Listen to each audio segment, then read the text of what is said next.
All right, guys. So I'm here to do the post-game analysis of the Bulls Magic game. The Magic lose this one to the Bulls, 98 to 102. That officially makes the Bulls 25-10. They've played 35 total games, and this is where we're at, people.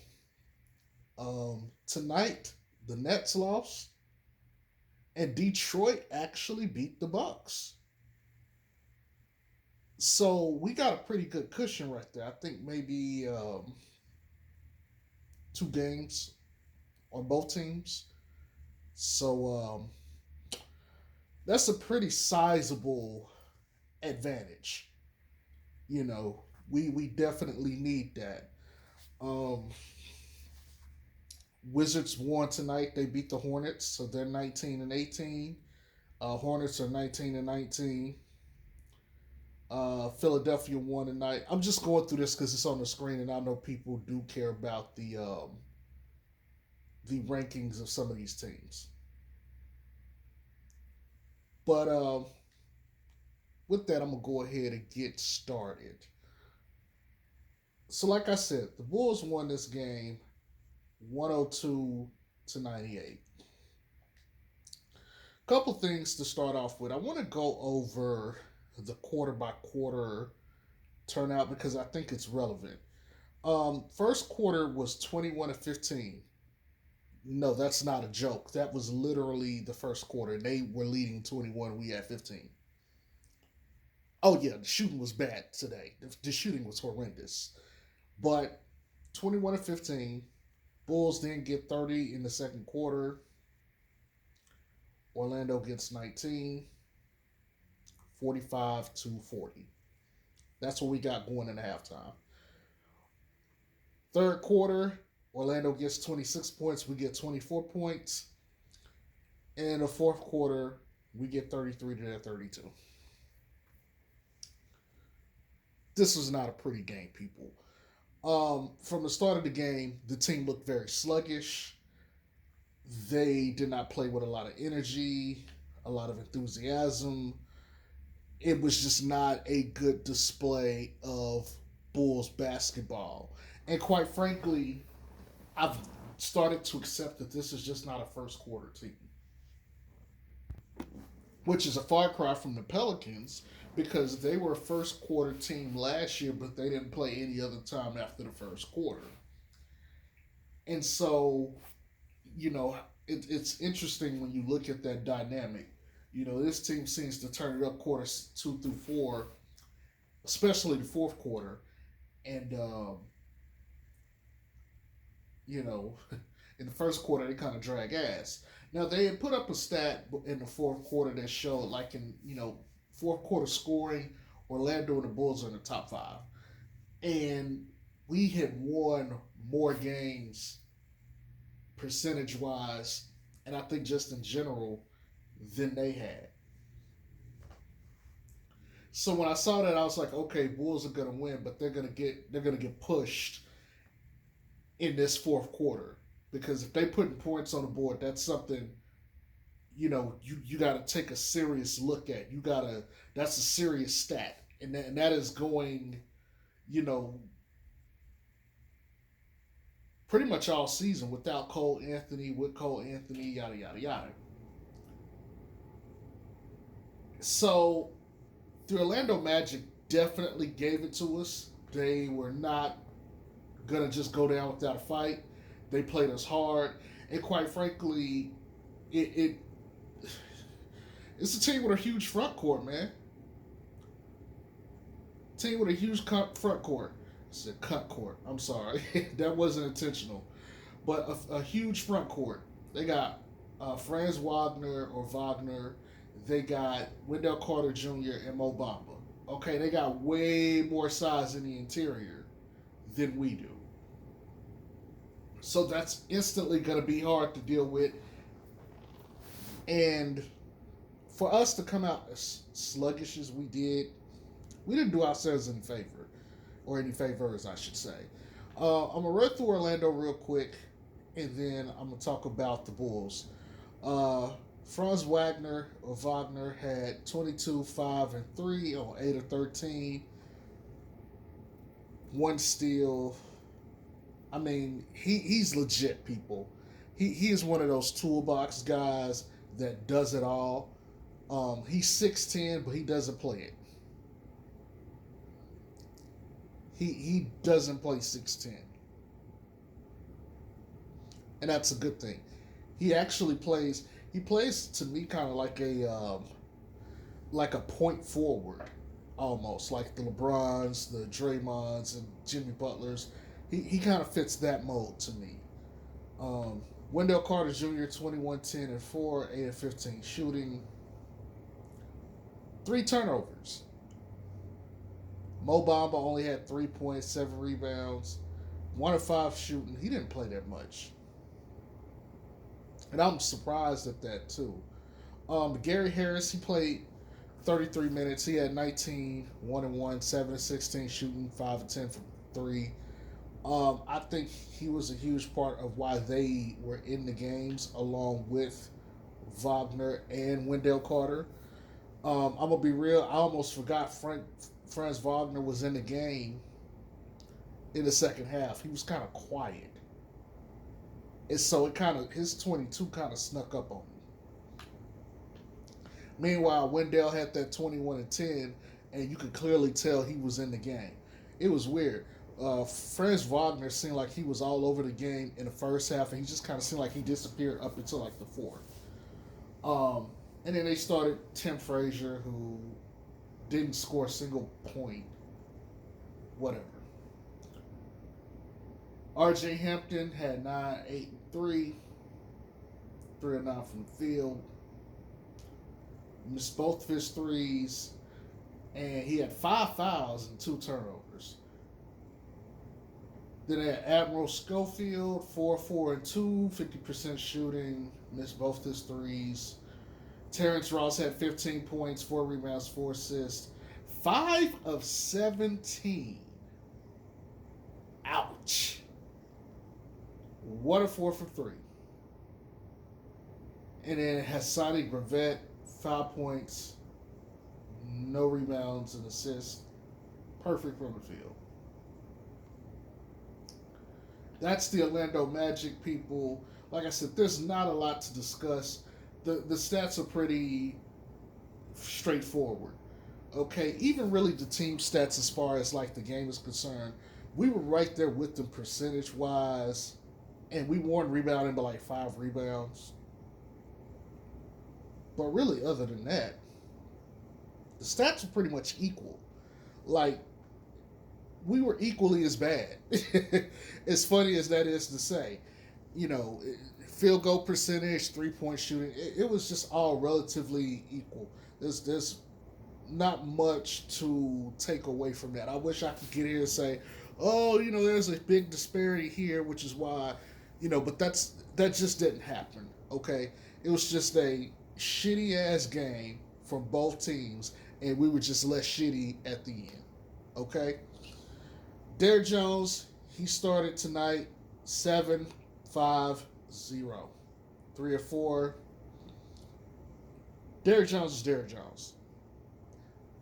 I do not like the fact that he is playing center at times, because I feel like every game he's getting hit and he's on the ground in pain. Like, it's beginning to become like a regular trend. I see Derrick Jones on the court, I know he's going to be on the ground hurt some way at some point in the game. As sad as that is to say. And tonight, he still did it. But pretty Derrick Jonesy stat line. Demar Derozan, he had 29 points, 3 rebounds, 2 assists, 11 of 24 shooting. He missed both of his threes. But here's the killer. He was 7 of 13 from free throw. And he missed some late ones, which kind of had me giving him the side eye, like, who the hell are you? Like, really, my guy? You don't do that. You make yours. Like, nah, bro, you got to do better than that. And some of those late ones, is part of the reason why I felt like this team was being pushed and this game went down to like the last 13 or so seconds. It shouldn't have gotten that far. And I feel like if he just knocks down his free throws like he normally do, we go home. Game over. Pack it up. See y'all 3 days. So I'm disappointed in DeMar from that. I mean, yeah, the 11 or 24 is bad to me. You know, you took 24 shots to get 29 points. Yeah. Also, 3 turnovers. Yeah. But that free throw sticks out. It sticks out like a sore thumb. Vooch had another double double, but Vooch also had a bad shooting night. I don't know. Maybe Zoe just shouldn't play next to him because he was fine. But the minute Zoe come back, it's like he's missing all the shots he was missing. Now, I mean, he had moments where he was knocking down some of his shots. Like in the fourth quarter, he had a couple, and so I don't want to like pound on him or anything like that. But you know, 13 points, 17 rebounds, 1 assist, 5 of 13 from the field, 1 of 3 for 3. He hit both his free throws. He had 2 blocks, 2 turnovers, and 4 fouls. The 4 fouls, I feel like, is trying to keep up with some of the young legs that are swarming around him, and he's like old, and he's trying to move with him, and he just can't. So he's just got to throw a hand up there and hope for the best. Which is pretty much how he plays defense. I can't even front. That's pretty much Vooch. That's how he plays defense. You know, he would much rather need to play a slower player who is a lot less athletic and more physical. It would go more into what he is strong at defensively versus trying to chase these young guys in the paint. And again, these fouls and these turnovers, but these fouls in general are pissing me off. Okay? Like, he got 4 fouls. DeRozan had 3. Derrick Jones had 2. But let me get to Zach LaVine. Zach LaVine had 2 fouls and he had 3 turnovers. But he got 27 points, 3 rebounds, not a single assist. Don Badge was not equipped. He could not get a good shot for a teammate. And this is starting to get on my nerves, especially when they start trapping. It's like he reminds me, I don't know if you guys remember that series when New Orleans played the Blazers a couple years back when they still had Gentry and AD and Drew and Rondo, and they just trapped Dame and CJ on the perimeter and said, you don't know how to pass out the double, come hold this L. Like, that's kind of what it reminded me of. Like, Zach be struggling when he see the double coming. It's like he's like, oh, you're sending 2? You're gonna trap me? Whatever does that mean? Like what is a trap? Oh, now you're here to. Oh, okay. I really don't have any options anymore. Here, somebody take this. You know that's what it kind of feels like to me when it comes to the trapping. I don't see like I hear like Zach LaVine, high IQ player. I don't see it. Let me be frank. I don't see it. What I see is a supremely talented offensive player, uh, generational to elite athletic ability, but some of the decision making he has or some of the decisions he makes on the court just don't seem like all the way there. And I've even seen Zoe giving him like, "Hey, cover the weak side, or cover this," and he's sitting there looking confused. He's like, "What is defense? I don't know." Like, that's literally what he looked like sometimes. But anyway, let's get back to these numbers. 8 of 19 from the field. I mean, him and DeRozan, nobody on this team could hit shots, okay? Especially Lonzo. I'm going to get to him in a second. But 8 of 19, 5 of 13 for Vooch, and 11 of 24. I'm sorry. They all missed more shots than they made. Zach was at least 4 of 9 from 3. But what saves him is the 7 of 7 free throw attempts. That's what saved his numbers because he looks horrendous without it.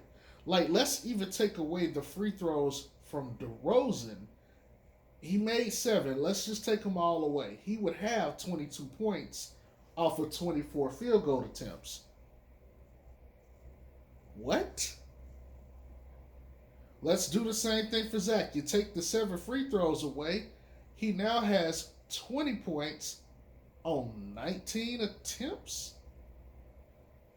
That means each one of his shot attempts was worth 1 1/19 of a shot. Essentially. Now, obviously, it's more than that because, he made 8 and he missed the other 12. But in terms of the shots that he made, it took 19 to get 20. How is that a good trade off? It took 24 to get 22. I can go do that. I can go throw the ball up that many times and make some shots. You gotta be better than that. You gotta be better than that. He had 3 turnovers and 2 fouls. Okay? Unacceptable, man. They keep coughing up the ball. That and the fouls, right? Just, we ain't got the Lonzo yet, but just off the starters so far, that's 11 fouls. People are going to go to the line when you're sitting there just fouling like that. You got to stop fouling. And Derrick Jones had no turnovers, but if we look at the others, that's 8 turnovers. We ain't even got to Zoe yet. Zoe finna add to it. Matter of fact, let's get to Zoe. Zoe had 2 fouls and 2 turnovers, okay? And he had that 1 foul on Wagner late in the game, which gave them Orlando 3 free throws. And it just was one of those, kind of like, come on, man, you better than that. Now, let me read you his stat line. 3 points, 7 rebounds, 7 assists, 1 of 8 shooting. 1 of 7 from 3. Got 3 steals. Let me be real. Lonzo looked out of shape. Lonzo looked sluggish. Zoe was gassed within the first 5.5, 6 minutes of the first quarter. Like, I noticed he was sweating way more than he normally would. And you could look at him and tell he had no legs. I know he hadn't played in like a week and a half, so I'm not going to be too vicious on him. Especially because he's coming out of COVID with no symptoms, but we don't really know. Just because you don't have symptoms don't mean it didn't have an effect on your body, right? I pray to God that this is just this is just a bad game. I pray that this is not he's going to take some months to get back right. Because there were some players even in the bubble that got COVID before, and they were like, it took them some months. Like Russ got COVID, and I think it said it took him like 5 or 6 months to get back like good.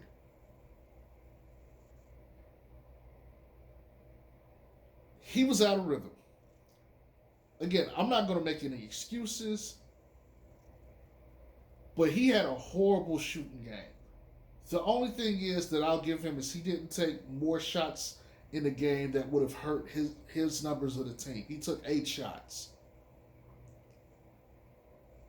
And he only took what they gave him. He got 7 assists. Fair enough. He got 7 rebounds. Good, because we definitely needed that from our guards.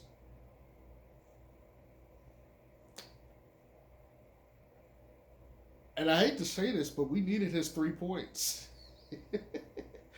I mean, we needed his 3 points, man.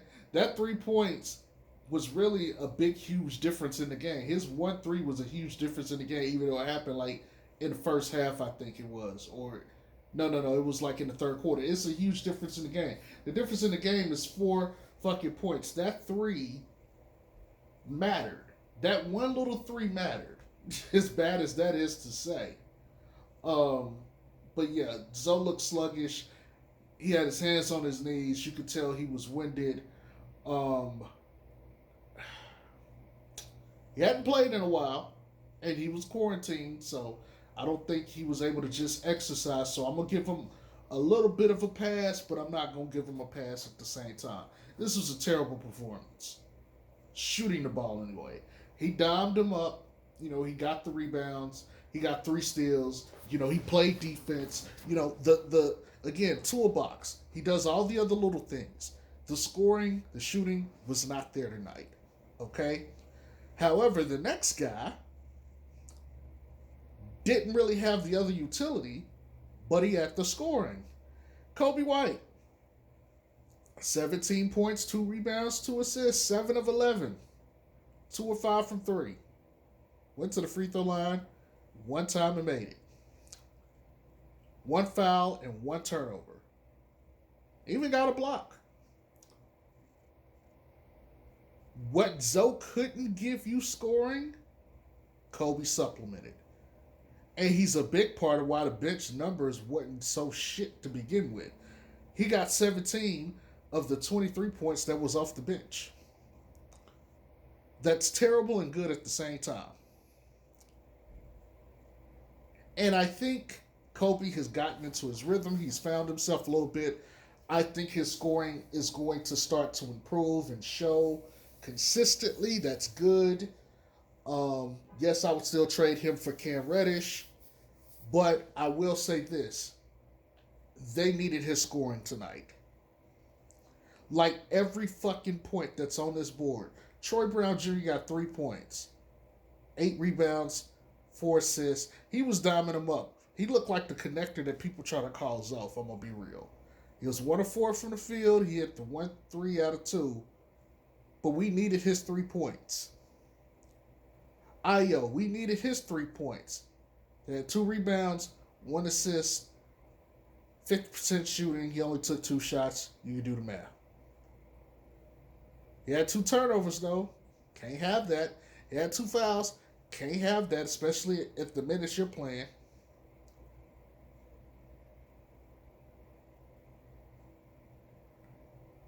But man, we needed his 3 points as well. Alfonso Mckinney, he didn't play much. Matter of fact, I don't recall him even playing in the first half. But he got 7.5 minutes in the second half, particularly the fourth quarter. And he just got 2 rebounds, and he missed the long shot attempt he had. Yeah. But I will say that those rebounds he did get were impactful. We needed those. Like, this game was so tight because the shooting was bad. Like, anything you got from anybody was a necessity tonight.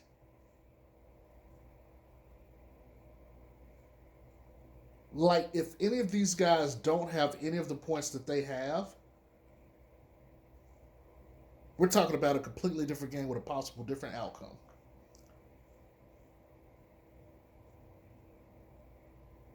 By the way, Kobe got more minutes than Zoe. He got 34 and a half minutes. Zoe got 32. So there's that too for the people that like and support Kobe White aggressively. I like that he also got the 17 off the bench because it shows too that yes, while he did start and he was putting up numbers, he can get them off the bench. So I do like to see that. And if you're a team and you're looking at maybe upgrading your point guard, maybe you want a more scoring guard or 2 guard, you can look at Kobe and say, well, he can do this playing, he can do this being a starter. He can do this coming off the bench. He's flexible. So I'll take that. At the end of the day, people, if you did not watch this game, I do not blame you. This game was terrible on the eyes.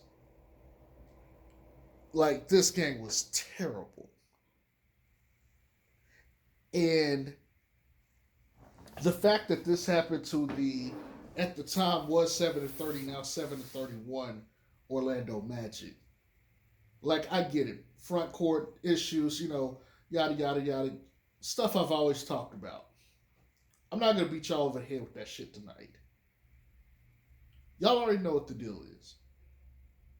But I want to put this in your mind, and I'm going to get off of here. The Chicago Bulls have struggled against teams with size in their front court the last couple of games. Wizards, Pacers, and now the Magic, right? These are not teams who we expect to be threats in the postseason. Hell, two of these teams we don't even expect to make the postseason, right? Out of the Magic and the Pacers. What happens when they have to play a team with some front court size like the Sixers or the Bucks? I mean, this is the result of them playing a team like the Magic, playing teams like the Pacers. What happens when they got to play some teams with some size for 7 games? There's a reason I go as hard as I do. I've been consistently proven right throughout the year when it comes to matchup issues. Bulls couldn't get any easy shots last night. What do I mean? Transition points, 0. They got transition points in the first freaking quarter because of Lonzo. Easy buckets. Sure, you could have started Kobe tonight, but Kobe would have gave up some points on the defensive end. We could be talking about a whole different game. This just was not a very good game for this team. And this is why I lean heavily into the yes, we need to go get players. I know people want Jeremy Grant, Christian Wood, some of these other guys out here. I've mentioned Jackson Hayes, Cam Reddish. I have a litany of guys, a list of guys that I've either said myself or heard or, both. But at the end of the day, this team got some holes in it.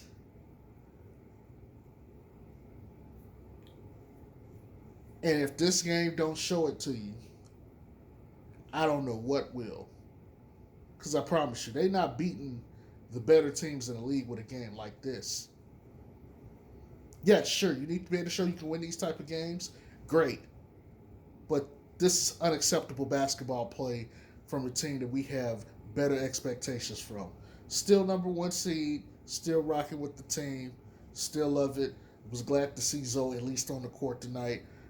Next game is not till Friday, so hopefully we'll get a better turnaround then. But anyways, I will talk to y'all later. I hope y'all have a good night. Peace, love, and blessings to you all.